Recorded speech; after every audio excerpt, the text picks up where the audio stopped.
आज़ाद हुआ, 1947 को आज़ाद हुआ था हमारा देश। फिर उसके बाद देश में कानून मैम सब लागू करने के लिए मैम जो हमारे राष्ट्रपति थे पहले मैम डॉक्टर राजेंद्र प्रसाद महान बनाने मैम सभी देशों से जैसे मैम विचार लिया मैम। उसके बाद प्रारूप समिति तैयार करी मैम और क्या कहते हैं संविधान को डॉक्टर भीमराव अंबेडकर जी ने लिखा। उनकी खासियत थी दोनों हाथों से वो लिखते थे और संविधान को बनने में 2 वर्ष 11 महीने 18 दिन लगे और हमारा संविधान 26 जनवरी 1950 को लागू हुआ।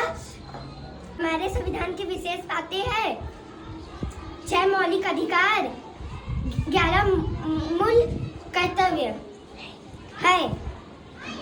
पहला समानता का अधिकार, दूसरा स्वतंत्रता का अधिकार, तीसरा शोषण के विरुद्ध बोलने का अधिकार, चौथा धार्मिक स्वतंत्रता का अधिकार, पांचवा शिक्षा का अधिकार और छठवा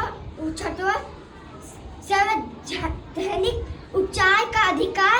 काय में 6 वर्ष से 14 वर्ष के बच्चों को शिक्षा अनिवार्य प्राप्त है। इस शासन के अंतर्गत केंद्र सरकार के 3 अंग हैं। पहला व्यवस्थापिका कानून का निर्माण, दूसरा कार्यपालिका कानून को लागू करना, तीसरा न्यायपालिका कानून के अनुसार न्याय करना। कानून का निर्माण संसद भवन में होता है और संसद राष्ट्रपति लोकसभा राज्यसभा के से बनता है।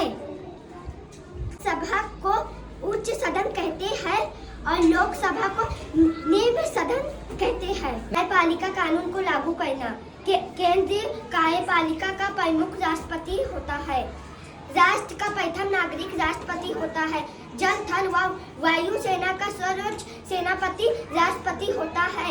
राष्ट्रपति प्रधानमंत्री व मंत्री से कानून कार्यपालिका बनती है करना। कानून की रक्षा करने के लिए न्यायपालिका की व्यवस्था है। न्यायपालिका की संरचना इस प्रकार है। पहला सर्वोच्च न्यायालय हमारे देश का सबसे बड़ा एकमात्र न्यायालय है। नई दिल्ली में है। इसे इंग्लिश में सुप्रीम कोर्ट भी कहते हैं। सर्वोच्च न्यायालय के न्यायाधीशों की नियुक्ति राष्ट्रपति करते हैं। दूसरा उच्च न्यायालय प्रत्येक राज्य में है। एक उच्च न्यायालय है हमारे उत्तर प्रदेश में का उच्च न्यायालय हमारे जिले प्रयागराज में है, जिसकी एक खंडपीठ लखनऊ में है। जिला न्यायालय जो जिला स्तर पर रहते हैं उसे जिला न्यायालय कहते हैं।